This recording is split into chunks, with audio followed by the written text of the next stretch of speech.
Thank you, Ty. I want to thank the sponsors of this for inviting me to give a brief introduction of the speaker tonight. It's an honor and a pleasure. It's terrific to be in this space. Isn't this a wonderful space? Huh? We really thank the hosts here tonight and all of the Kanaka Maoli who have joined in to welcome all of us here. Many of us that have been at the University of Hawaii Manoa know Keith Camacho from the time he was a graduate student. And from the early days, we knew something special was brewing in the work and in the objectives and dreams and visions of Keith Camacho. Today, he's associate professor in the Department of Asian American Studies at UCLA. Most of you probably know that part. But his roots are here in Guam and in the Pacific, in Saipan.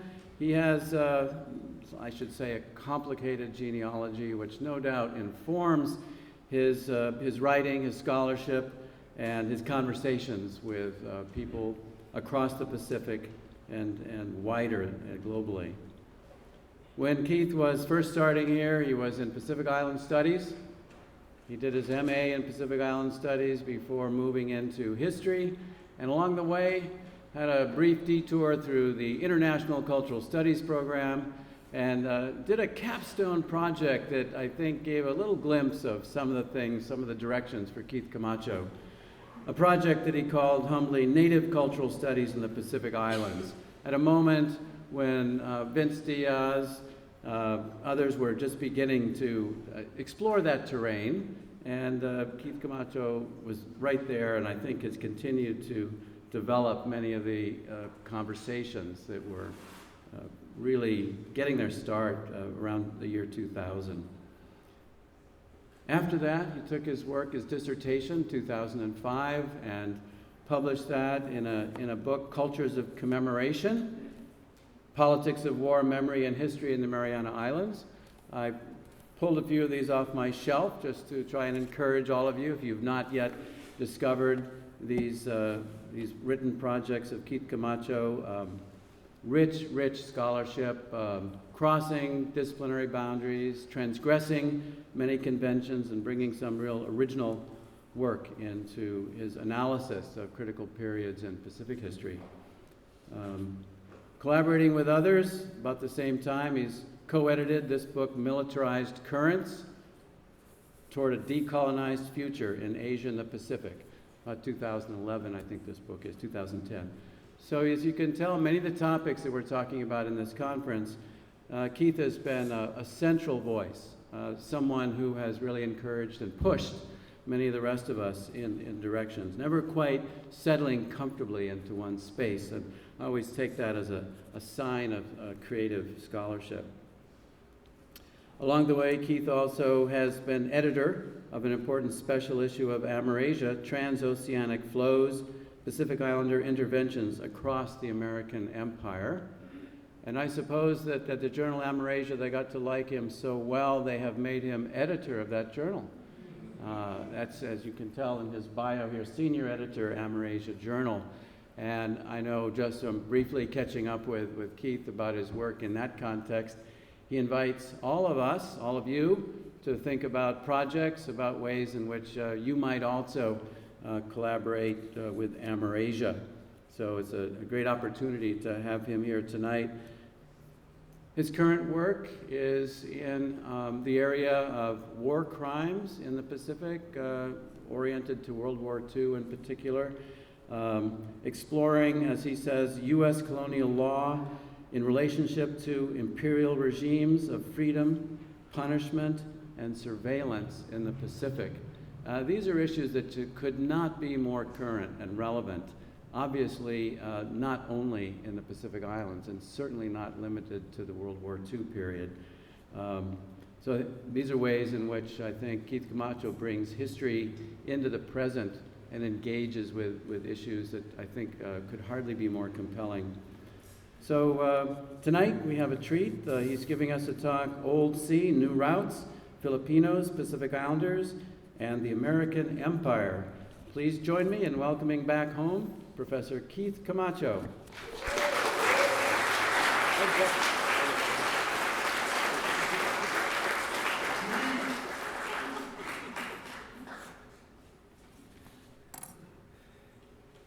Thank you, Jeff. Thank you, Ty. Mahalo, Sujus Masi, for everyone making their time on a busy Thursday night.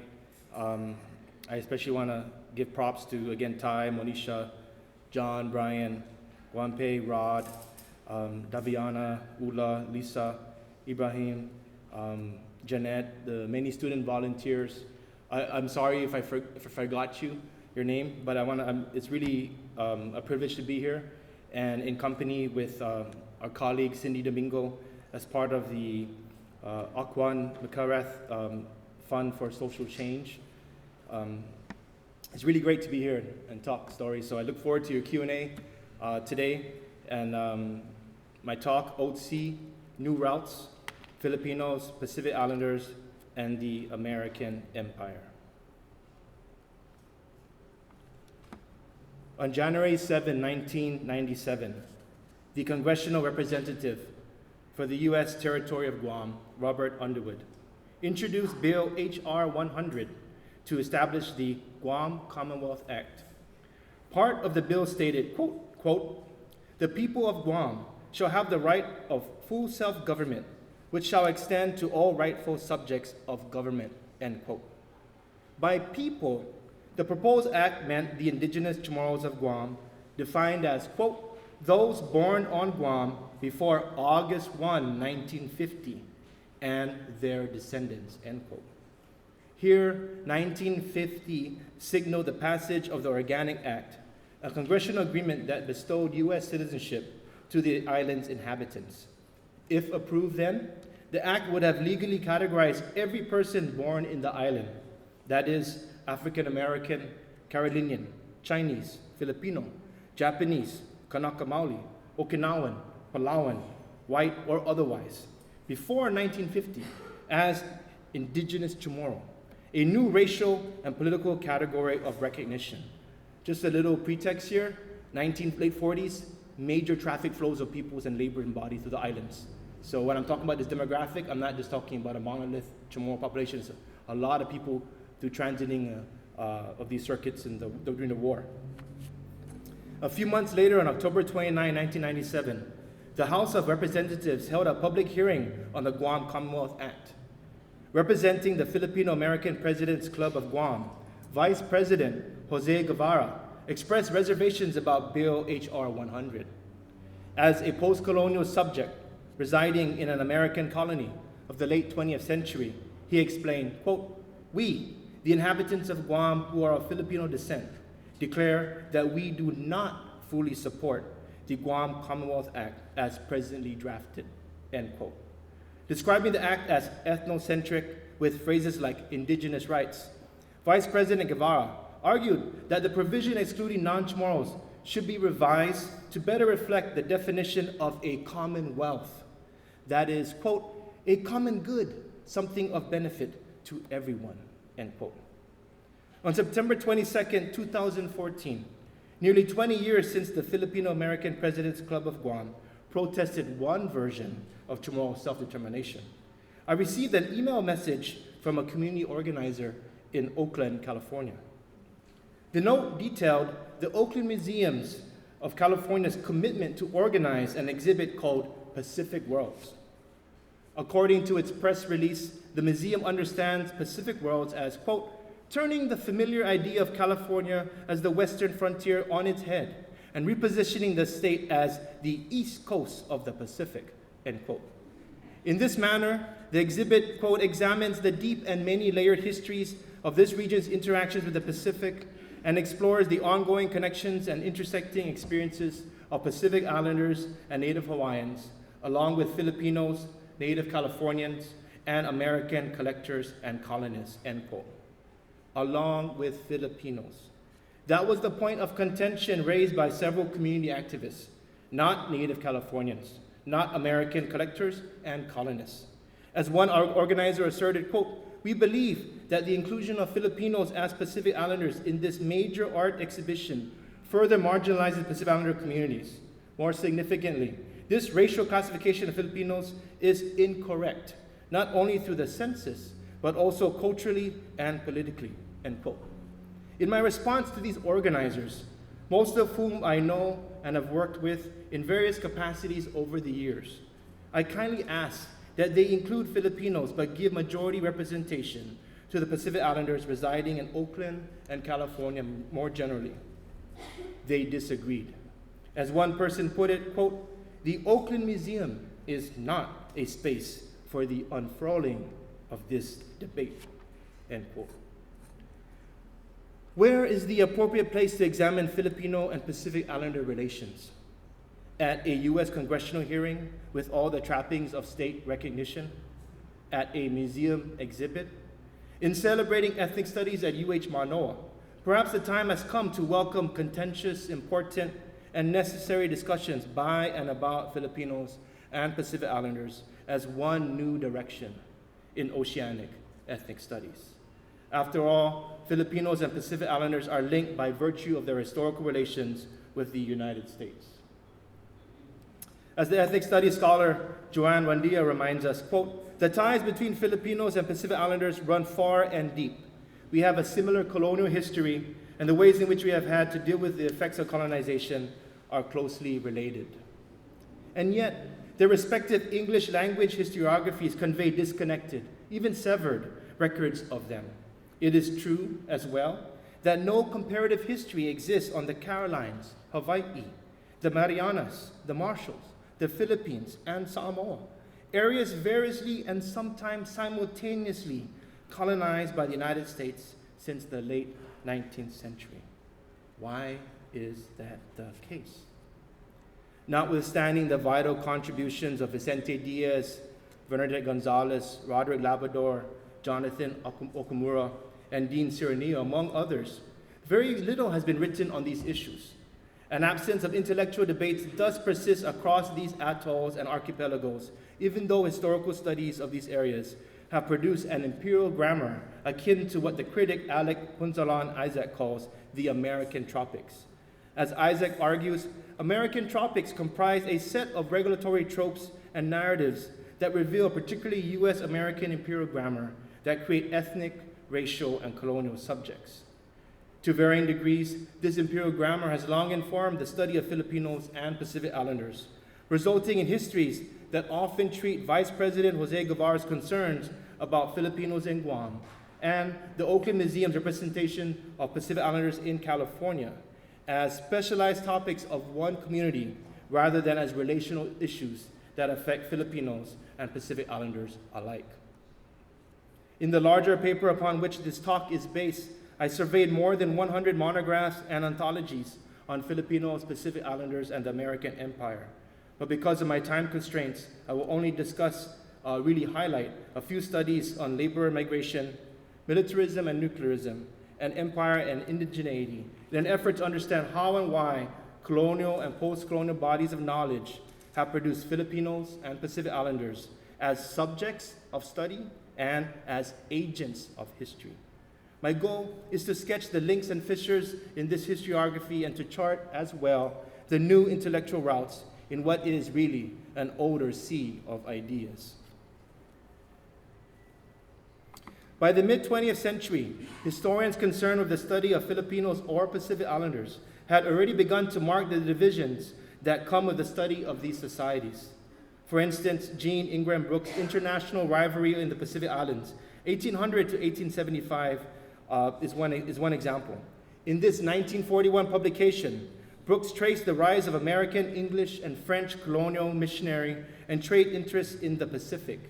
As he understood the term, the Pacific then encompassed the islands east of the Philippines, then described as the Asiatic side of the region. For this reason, he chose not to study the Philippines, focusing instead on Fiji, Hawaii, the Marquesas, Aotearoa, and Samoa. On the other hand, Grenfell prices the Western invasions of the Pacific and its continents, a study of moving frontiers and changing landscapes, 1513 to 1958, offered an encompassing notion of the Pacific, which included the aforementioned islands as well as Australia, East and Southeast Asia, Latin America, North America, and even Siberia. The American Empire, if at all discussed alone or alongside these histories, was usually described, as Price put it, as an accident. the term Pacific Islander, as that with the American Empire, was virtually non-existent. Unlike the aforementioned historiography of the Pacific, whose intellectual and geographical purview excluded Filipinos and the American Empire, the historiography on Filipinos at that time was already engaged in debates about Filipino laborers and migrants. Bruno Lasker's Filipino immigration to the continental United States and to Hawaii represented one such monograph. In this historical sociology of the ethnic character of the Filipino people, Lasker interviewed nearly 200 persons in the continental US, Hawaii, and the Philippines for the purpose of examining American economic, legal, and political relations with Filipinos. His focus on bachelor societies, exclusionary laws, fish canneries, plantation economies, and race relations, among other issues, foreshadowed the paradigmatic contours of later historical studies on Filipinos in the United States. The landmark publication of Jesse Quezant's edited pictorial histories, Letters in Exile, an introductory reader on the history of Filipinos in America, nicely illustrated the making of these histories. In creating this oral history, Quezant called for the making of Filipino studies, a new field of study that would shed insights on Filipinos as Asian immigrants to the US. In contrast to the early Anglo-centric historiography of the Pacific, Letters in Exile demonstrated its commitment to a Filipino studies premised on Filipino nationalism, solidarity, and anti-imperialism. As Quezant declared, quote, "The construction of a Filipino history in America should not be guided by a valueless pursuit of sheer knowledge for knowledge's sake. Filipino studies must not become another marketplace for scholarly imperialism, seeking to dump worthless intellectual goods," end quote. Other historical works published in the 70s similarly called for the decolonization of Filipino historiography, such as Renato Constantino and Letizia Constantino's The Philippines Past, a Past Revisited, and The Philippines, The Continuing Past. They developed together an intellectual trajectory that implicitly linked their methods with the burgeoning field of Filipino-American studies in the United States. As they argued, the task is to advance the writing of a truly Filipino history, the history of the Filipino people. This means that the principal focus must be on the anonymous masses of individuals and on the social forces generated by their collective lives and struggles, end quote. With the Filipino as an accepted category of analysis, and with immigration and labor as the major struggles of this and later periods, an increasing number of studies emerge. Collectively, they variously examine Ilocano, Pangasinan, Tagalog, and Visayan labor and migration circuits in and across Alaska, California, Hawaii, the Philippines, and Washington. Some of these monographs, and our colleagues here, I'm sure, taught these books. Takaki's Strangers from a Different Shore, A History of Asian Americans, Su Cheng Chan's Asian Americans and Interpretive History, May Nai's Impossible Subjects, etc. Notwithstanding the few exceptions where indigenous peoples are discussed, however, as in the case of multi-ethnic fishing canneries in Washington, a point eloquently elaborated by our colleague Cindy Domingo in her talk last night. With the exception of multi-ethnic canneries in Washington then, none of these studies fully address Filipino perceptions of and relations with indigenous peoples. For example, histories of Filipino experiences in California and Hawaii are often represented as devoid of indigenous presences and histories. These and other sites merely serve as entry and exit points for Filipino migration flows. Clearly, the strength of these studies stem from their rigorous examination of class inequity, class mobility, and class solidarity, themes that remain largely absent in the historiography of Pacific Islanders and the American Empire. With respect to the US continent, the closest approximations of these themes appear in Pacific Voices Talk Story, Conversations of American Experience, oral histories compiled and edited by the Samoan publisher Margot King Lenson. With 4 volumes under the same title, King Lenson's oral histories boast the most extensive collection of Pacific Islanders' views on labor, migration, and settlement in the continental United States. Chamorros, Chuukese, Cook Islanders, Kanaka Maoli, Maori, Marshallese, Samoans, Tahitians, and Tongans, among others, are featured in these histories. They show how these folks navigate the sometimes new and unfamiliar roles of working class individuals, immigrants, displaced families, mixed race heritages, and people of color in a predominantly white normative society. In this collection, 4 volumes, Margot King Lenson even included Asians who identified as and with Pacific Islanders, thereby showcasing how people variously engage Native Oceania. On Pacific Islanders, Margot King Lenson had this to say, quote, "As with any signifier, it is a symbolic abstraction, referential of peoples whose memories and linguistic and traditional roots share the Pacific Ocean. As far as more housekeeping on the signified Pacific Islander, I offer that a quality of Asianness must be subsumed into the demographic. It seems, more often than not, Islanders don't learn to speak Chinese or Japanese from their neighbors. Yet generations of Asians born in and of the Pacific incorporate native languages, histories, and lives. If I may also say, more Islanders themselves must attend to the intersubjectivity of talk-story dialogics and assure its record in the realm of public and written history," end quote. Other than Margot King Lenson's oral histories then, we know little about Pacific Islanders as working class, as middle class immigrants, let alone as settlers. Unlike the robust Marxist historiography of Filipinos and Filipino Americans, virtually nothing exists on the matter of Pacific Islanders in the care, service, what we might think of as working class industries across the American empire. The historiography on Filipinos, Pacific Islanders, and the American empire pertains to the topics of militarism and nuclearism as well, boasting analyses of Truk, Guam, Kosrae, Northern Marianas, Marshalls, Palau, Pohnpei, and Yap, but excluding the independent countries of Kiribati and Nauru. Hawaiians, and Kanaka Maoli also figure in this historiography of militarism and nuclearism, as evidenced by Hanani K. Trask's widely circulated monograph, From a Native Daughter, Colonialism and Sovereignty in Hawaii. In Asian American Studies, Ethnic Studies, I should just pause here to say that Hanani K. Trask is the most circulated monograph. It's the reference I encounter when I bump into colleagues in Iowa or Seattle, that Trask is the most circulated kind of indigenous, you might call even kind of iconography, kind of iconic. But like the study of colonial wars in the Philippines that distinguish Southeast Asia as distinct from Micronesia and Hawaii, so too have studies on militarism and nuclearism in these locales treated Filipinos and Pacific Islanders as separate peoples of study. Ethnographic and historical analyses of World War II are noteworthy for making these distinctions real but relevant, as with Poyer, Falgu, and Carucci's book, The Typhoon of War, Micronesian Experiences of the Pacific War, and Jeff, advisor, colleague, and Lamont Lindstrom's volume, The Pacific Theater, Island Representations of World War II. Other studies by David Hanlon, Carl Henney, Robert Keiss, Norman Mailer, among others, also explore the Cold War politics, economic dependencies, or security regimes that transform Micronesia into a bounded unit of study.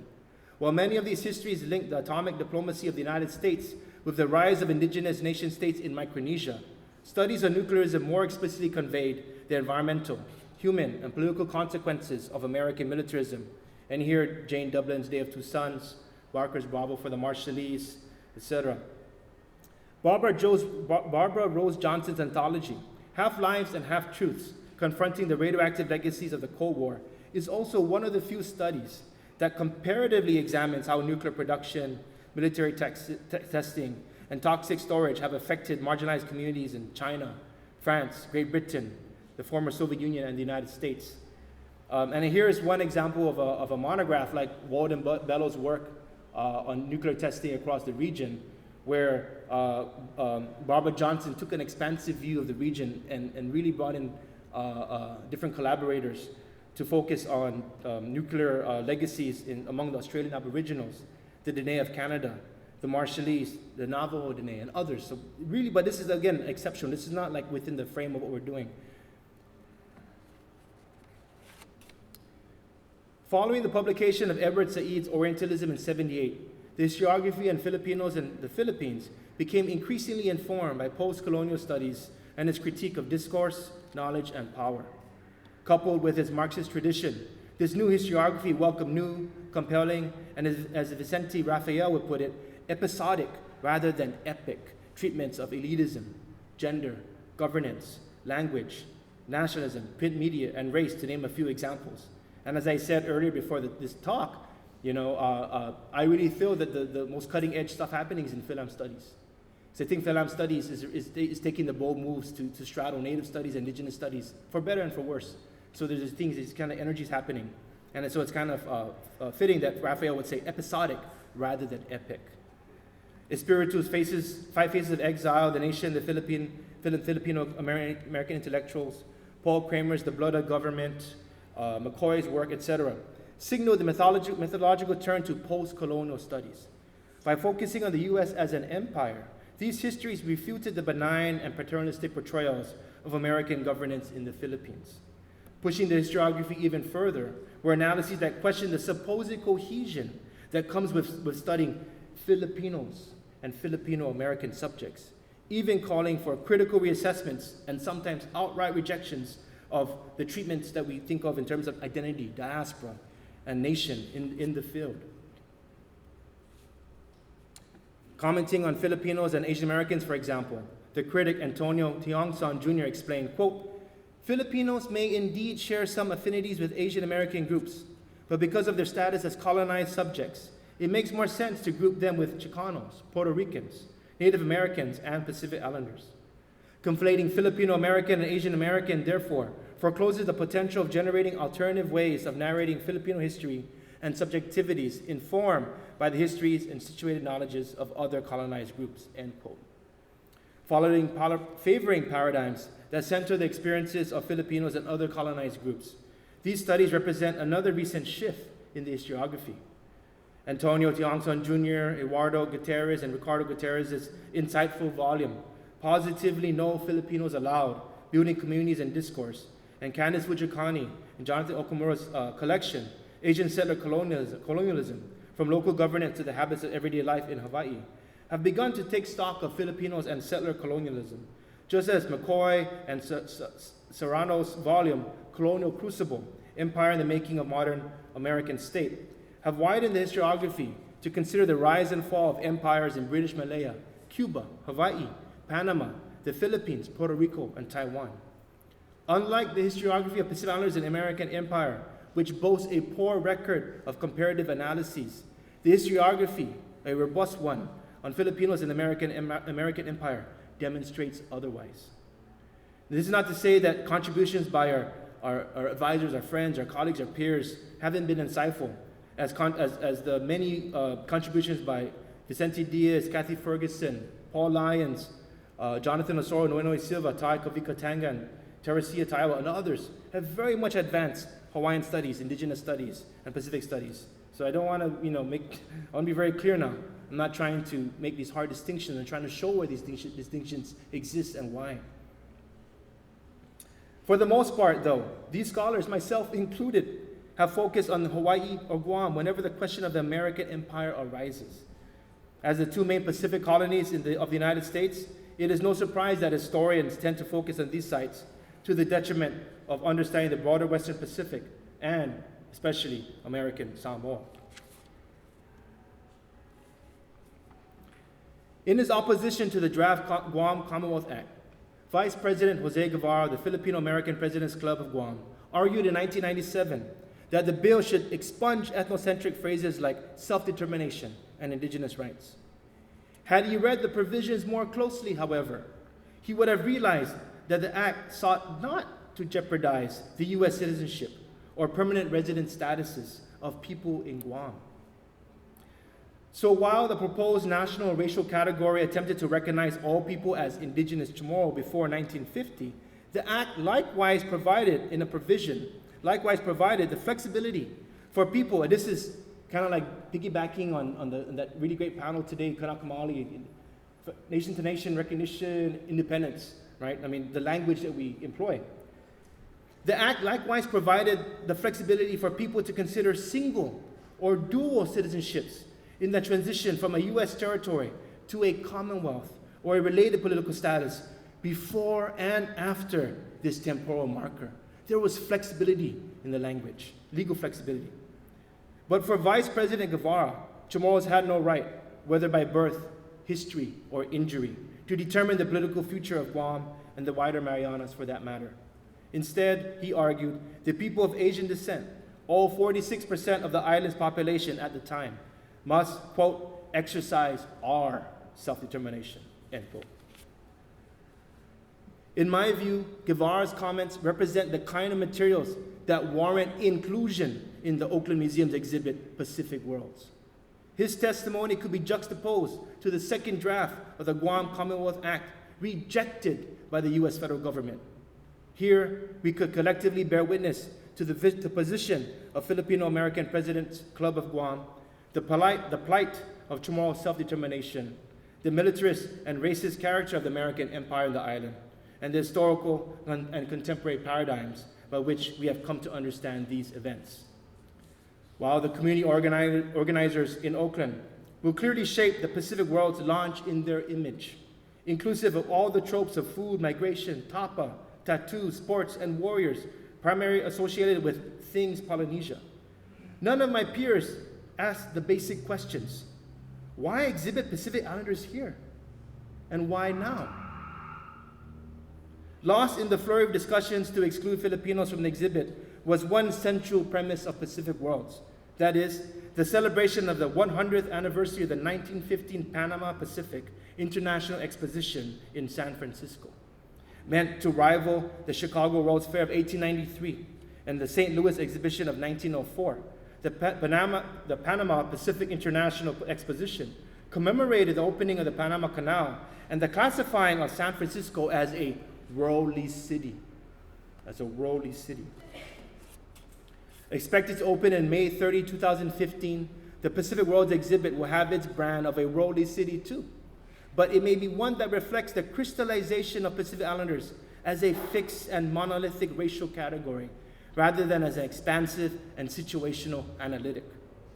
It seems then that a few of us have inherited the imperial grammar of US governance, thereby rendering some people as subjects of history and others as agents of history.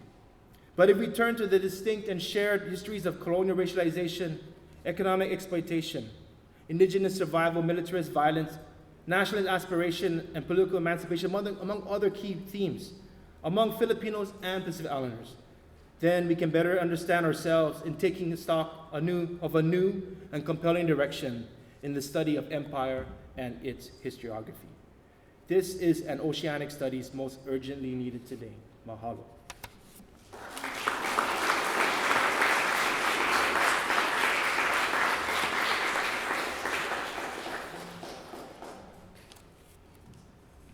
Just a clarification, did you say that Guevara's perspective warrants inclusion in the new historiography? No, I'm talking about the documentation, his petitions, like exhibit, right? So to pair it with the act and the provision, the language, and just how are people understanding political status? So it's not to say that that's positions we should take. It's to say this is how community folks are engaging the language of sovereignty or self-determination. Is that your question? I'll wait to see how you came down on this perspective. But you didn't. You didn't tell us how you feel about that. Maybe we do not. That would be. Do you want to know? Yeah. Because the whole question of what we call Asian separate colonialism here, and indigenous rights and indigenous specificity, for all of the nuances and complexities that I call for solidarity and Filipinos and Chilenos, that was always conditioned and predicated on understanding the differences. There was also, first and foremost, call for Filipinos to all work and acknowledge where they're at. And that's not what the band is doing. And I certainly part of the company and took my shots of Filipinos who, didn't agree. And you just look at Guam as a stepping stone to America in that story. And I fundamentally disagree with that. And so there's a real challenge there between that political principle and stance and historiography that is going to be invoking things. I think there's ways to do it. You know, there's histories, there's regional histories, for example. Long before Spain comes into the picture, there's strong evidence of what Professor Goto in Japan calls the Circum Philippine Network that included Taiwan, Northern Philippines, the Marianas, and Palau with an exchange. That can help us rethink how we think about the ocean, how we think about roots. But I don't see any of that as necessarily the ethic express of indigenous self-determination and sovereignty. Likewise, the whole Austronesian story opens up questions, just for starters, challenges where we put the boundaries on the ocean. But this is also, you know, I worry about how it also has the capacity to fall into the hands of those who will say, open it all up, we're all mixed anyway, and anything goes, which is not my feel. But precisely because there's a long history of Camacho of tension and especially disavowal by Filipinos. You had Domingo Gallo in the 1960s calling Chimanos disgraced Filipinos. Right? I mean, that alone shut down any kind of conversation or dialogue between Filipinos and Chimanos. And then the biggest one, I think, is simply this. Long histories of Filipinos and any generations of movie long at early times in history intermarrying or settling with Chimanos become Chimanos. Right? After the next couple of generations, it's Chamorro language. It doesn't include the Filipino lineage, but the cultural and social and political identity that would come to prevail would refer to Chamorro indigeneity. That was decidedly not a homeland, or it was decidedly a choice to assimilate into Chamorro society, not maintain a difference that really starts to happen under the post-war American colonialism. So those challenges are really, really tough. And so I just wanted a clarification of how in the presence of a real militant stand against Chamorro self-determination, we might need to think about these things. Those are good points, Vince. But you're right, and I think what makes it more vexing is that the issue of Guam Filipino Chamorro dynamics is global. You know, Philippines as a labor brokerage state, you know, and those things. So those questions spill over in Hawaii, much as they do in California and Washington. Hence the Oakland debate, right? And what I'm finding on the ground is that these things are happening. On the one hand, these tensions, these dynamics, sometimes solidarities and affinities on the one hand, but also what the scholarship's saying about that, you know, and who and what is setting the terms about those things, right? So you're absolutely right. There's still a lot to say and do there, but I felt in opening up these vignettes, it will help us think materially, historically, but also historiographically, you know. Candice or Dean, does someone have a question right there? Oh, no hands? Oh, yes. Thanks, Keith, for that talk. I think it gives us a lot more to talk about than we had the time to do. Okay, I guess it's more of a comment, trying to think through, right, the particular situation of the Oakland Museum and that whole debate in the context of the San Francisco Bay Area, right, in the context of a wider California situation where you have Pacific Island communities consistently marginalized in the context of Asian American Pacific Islander, right, particularly in the Bay Area and at some of those institutions. And so trying to think through the desire to center exclusionary, right, I mean, in an exclusive way, center whatever, the Pacific in this exhibit. And then, so I'm trying to think through what you're asking us to do, which is to think about the connections sort of under U.S. empire as colonized subjects, right? So on the one hand, if we take issue with the U.S. Census and the way it classifies people and the way it sort of separated our communities, even though we have these long histories of, exchange and movement and transit, aren't we also capitulating to the kind of recognition under U.S. empire, then we're saying we should all relate as colonial subjects, right? So we're on that. So I don't know what to do. It's just a comment, just That's a good question, but that's a great question, and I think I wasn't clear at the onset that this paper is not prescriptive necessarily. It's what's what are these links and fissures in these debates and why, and I think Philam studies have been the one more than us in Oceania in asking those questions. And what I'm finding increasingly, Oakland is just one example of the museum where these things rub up. And it's been something I encounter in the students in the community organizing, and it's not as clear cut as Vince pointed out in Guam, the affinities and stuff. There's Samoan Filipino families, there's African Filipino, it's just much more complex. And it's not to say that we all should be under one generic rubric, by no means. It's not prescriptive. What I'm saying is not prescriptive.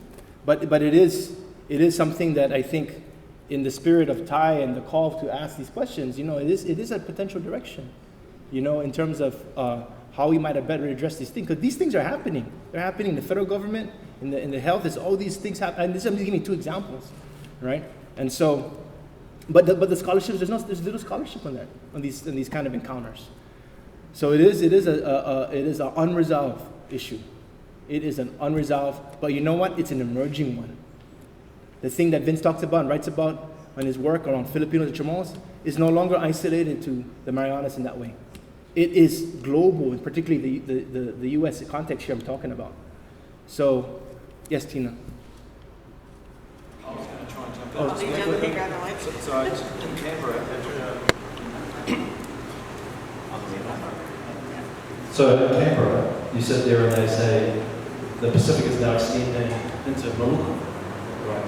Following the arc of the Australian Empire through Indonesia, and now we're sort of following the American Empire in a sense of reconstituting the Pacific on those terms. And it seems that that is something when you ask why here, why now, that's something we can ask about your term as well. And using the imperial lens really to extract. And it's also a question of scale.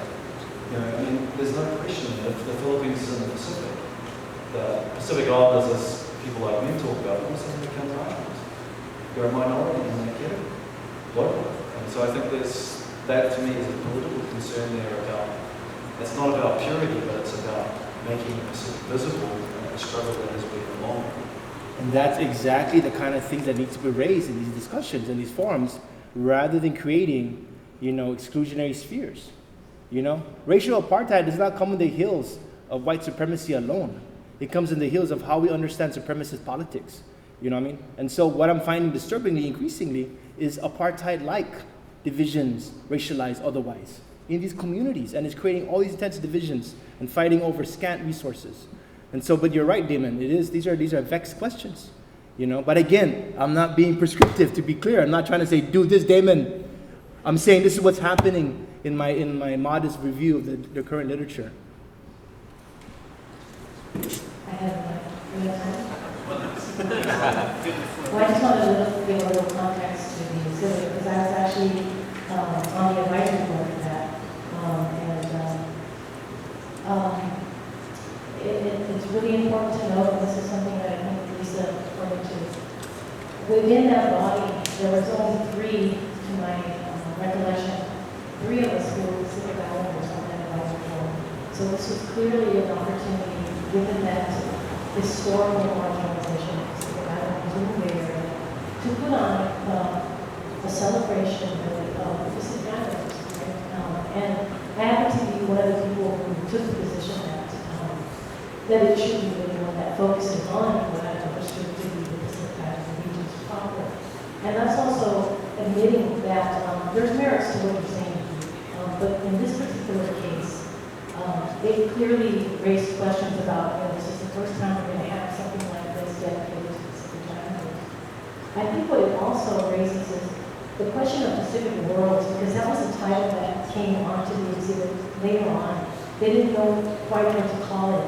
And when Pacific Worlds was thrown out, it kind of raised the question, to me, we're kind of going back to this, the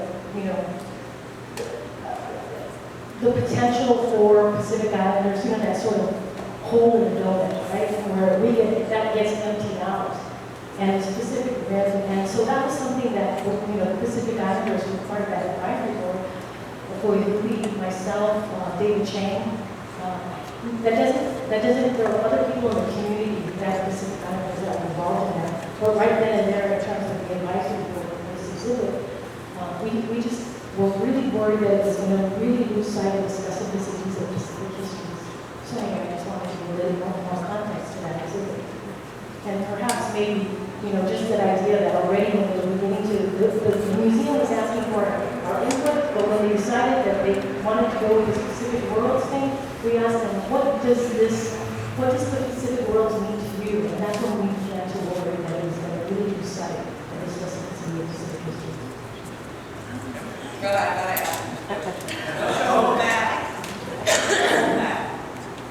Mariana. That's your, you consider that your home map, and people there are having this discussion too. Right? Not to the degree we are. I mean, it's not. It's this. This is again. These discussions aren't really happening back home in the way that Vince and I and a bunch of people are talking about it. But again, this is what I was back home recently with the decolonization registry folks and talked to one of my cousins, and I said, yes, the UN. Let's do the UN stuff. But we also have to have a broader decolonizing goal. You know what I mean? We have to have a broader vision. And so, but yes, it is. The Mariana is in my home. Yeah. All right, please join me in thanking Steve. Don't kill the messenger. All right, don't kill the messenger. Oh my goodness, I'm just saying what people are saying. I'm not saying these things. Hello. Don't kill the messenger, please. Please, it's like, All right, Mom, thank you for giving us lots to think about.